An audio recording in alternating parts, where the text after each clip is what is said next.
Bismillahirrahmanirrahim. Assalamualaikum warahmatullahi wabarakatuh.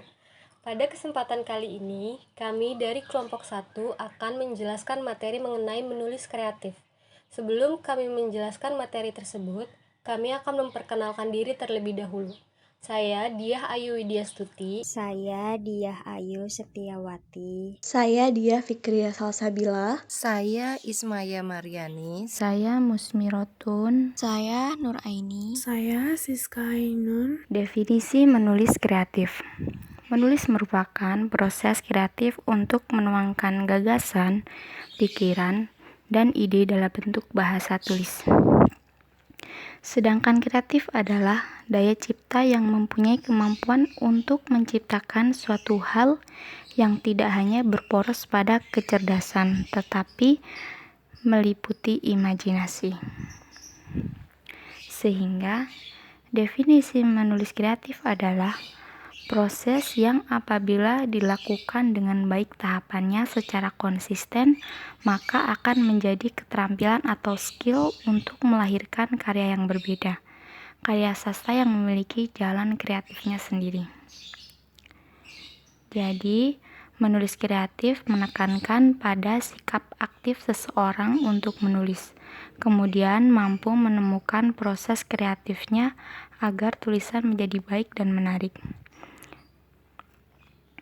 Menulis kreatif sesungguhnya adalah proses menuangkan ide atau gagasan sebagai wujud pengendalian pikiran-pikiran kreatif agar dapat menjadi tulisan yang baik dan menarik. Boleh jadi menulis kreatif adalah ekspresi cara berpikir dalam menuangkan ide gagasan yang tidak biasa ke dalam bentuk tulisan yang berbeda. Menulis kreatif adalah menulis untuk sastra, entah itu berupa puisi, cerpen, novel, maupun naskah drama. Oke, kalau sebelumnya teman saya menjelaskan tentang definisi menulis kreatif, sekarang saya akan menjelaskan tentang jenis tulisan kreatif. Jadi dari jenis tulisan kreatif ini ada dua ya. Yang pertama itu fiksi dan non-fiksi. Yang fiksi ini adalah cerita atau layar yang berasal dari imajinasi. Dengan kata lain, tidak secara ketat berdasarkan sejarah atau fakta. Jadi karya fiksi ini merupakan hasil dari imajinasi kreatif. Jadi kecocokannya itu dengan dunia nyata biasanya diasumsikan oleh audiensnya. Dari kebenaran dalam karya fiksi tidak harus sejalan dengan kebenaran yang berlaku di dunia nyata. Misalnya kebenaran dari segi hukum, moral, agama, logika, dan sebagainya. Sesuatu yang tidak mungkin terjadi di dunia nyata bisa saja terjadi di dunia fiksi. Jadi dengan demikian fiksi ini umumnya tidak diharapkan oleh hanya menampilkan tokoh yang merupakan orang nyata atau deskripsi yang akurat secara faktual. Yang termasuk dalam tulisan fiksi ini ada seperti novel, cerpen, drama, sinetron, film komedi, dan lain-lain. Nah, kalau non-fiksi ini adalah klasifikasi untuk setiap karya yang mengarangnya dengan itikat baik bertanggung jawab atas kebenaran atau akurasi dari peristiwa, orang, dan informasi yang disajikan. Jadi sebuah karya yang pengarangannya mengklaim tanggung jawab kebenaran namun tidak jujur, itu bisa jadi suatu penipuan sastra. Atau suatu cerita yang pengarangnya tidak mengklaim tanggung jawab kebenaran, maka diklasifikasikan sebagai fiksi. Dari non-fiksi ini yang dapat disajikan baik secara objektif maupun subjektif. Secara tradisional merupakan satu dari dua pembagian utama dari narasi. Khususnya itu dalam penulisan prosa ya.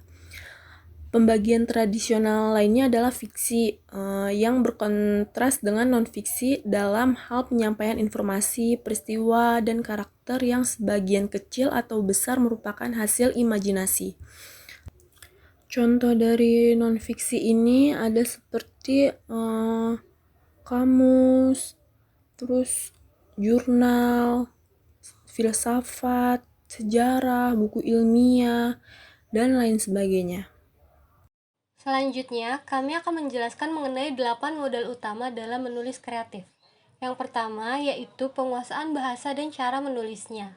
Yang kedua, kaya akan kosakata. Yang ketiga, memiliki akar dan wawasan. Yang keempat, kepekaan terhadap lingkungan. Yang kelima, harus dekat dengan sastra. Yang keenam, menopang dan mengolah daya imajinasi. Yang ketujuh, konsentrasi. Dan yang terakhir 8, ada disiplin. Berikut adalah penjabaran dari 8 modal yang sudah saya sebutkan tadi. Yang pertama yaitu penguasaan bahasa dan cara menulis. Dalam menulis, yang harus disadari adalah apa yang ditulis harus dengan huruf dan bahasa yang dapat dipahami oleh halayak ramai. Apa yang kita tulis dan beredar di masyarakat, itulah yang akan dinilai oleh para pembaca baik ataupun buruknya.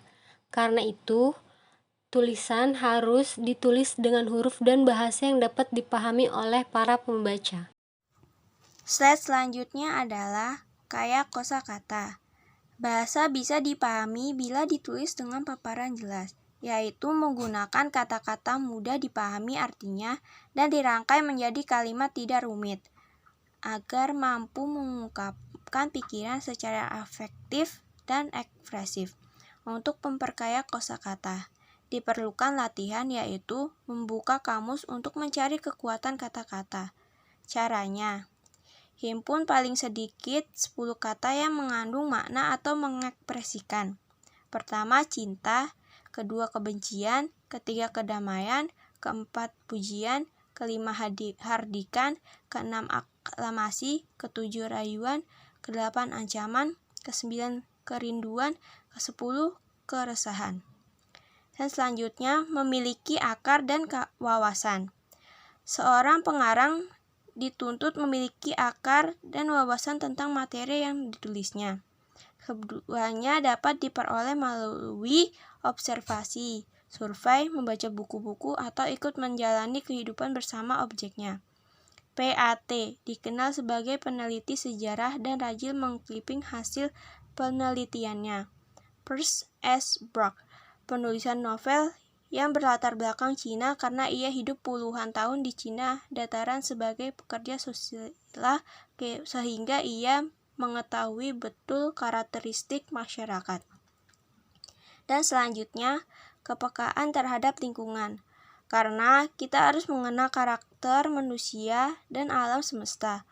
Untuk itu, seorang pengarang harus peka terhadap lingkungannya. Tidak boleh kebal dan bebal. Sikap itu harus diganti dengan sikap cerdas, toleran, dan empati.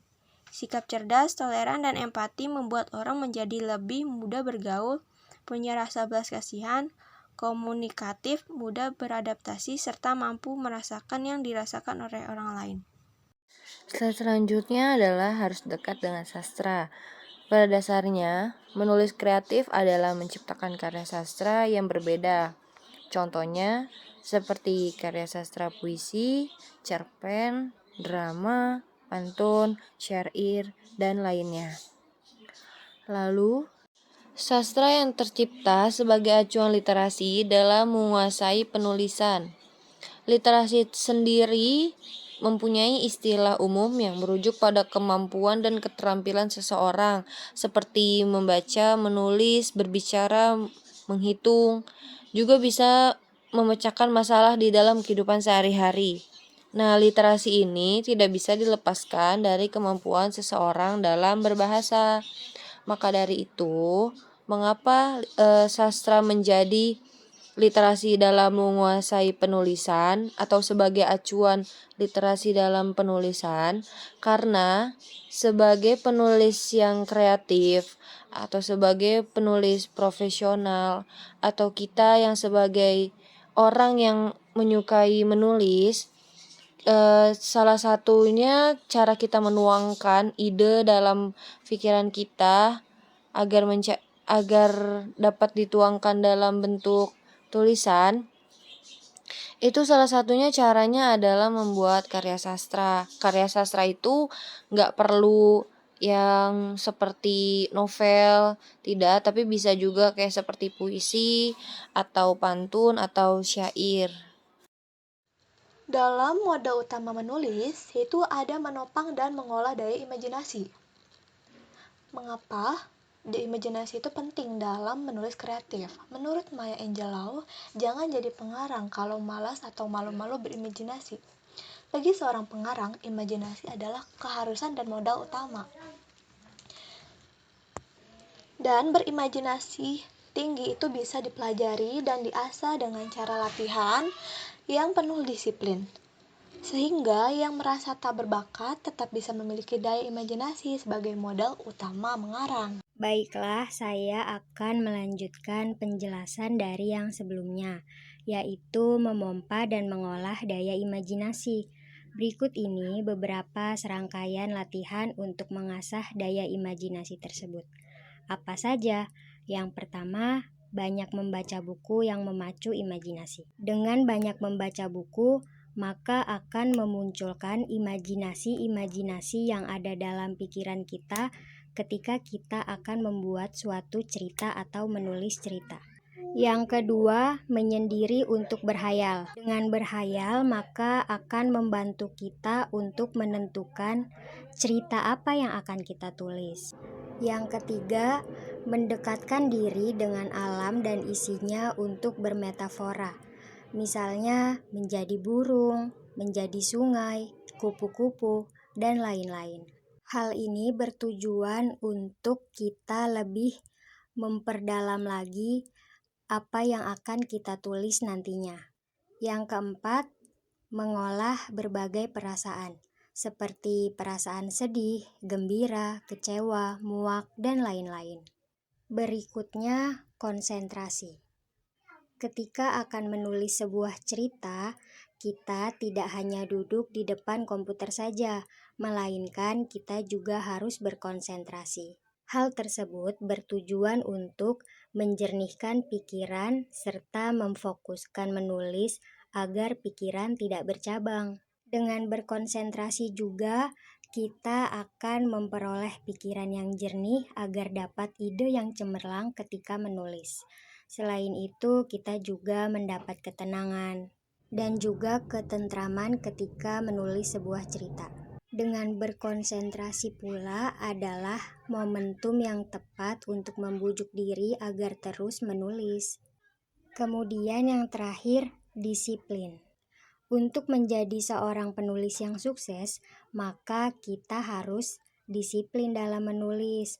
Karena tanpa kedisiplinan, karya tidak mungkin jadi. Yang membuat seseorang tidak disiplin adalah berasal dari dirinya sendiri, yaitu sifat malas yang melekat pada diri dan tidak mampu mengelola waktu. Berikut ini ada beberapa cara untuk menjadikan kita disiplin dalam menulis. Apa saja? Yang pertama, menentukan jadwal menulis, seperti hari apa dan jam berapa kita akan menulis. Yang kedua, menyediakan sarana menulis. Hal ini bertujuan agar kita dapat menulis dengan optimal. Yang ketiga, mempunyai jadwal membaca. Nah, dalam hal ini kita harus menyediakan waktu tertentu setiap harinya untuk kegiatan membaca, karena akan menambah wawasan kita ketika menulis. Cara selanjutnya yaitu berdiskusi. Berdiskusi ini bertujuan untuk mengasah daya pikir, imajinasi, dan kepekaan.